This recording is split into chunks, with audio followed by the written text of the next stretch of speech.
জীবনটা যেন এক অন্তহীন রেলগাড়ি, যার কোনো নির্দিষ্ট গন্তব্য নেই। কিছু মানুষ ওঠে পরিচিত স্টেশন থেকে, হাত ধরে অনেকটা পথ পাশে বসে যায়।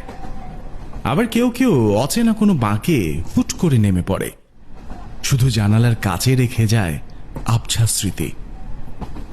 আমরা ভাবি সামনের ওই স্টেশনটাতে হয়তো সব সুখ অপেক্ষা করছে, কিন্তু ট্রেনটা সেখানে থামার পর দেখি সুখের চেয়ে বেশি ভিড় নতুন দায়িত্বের।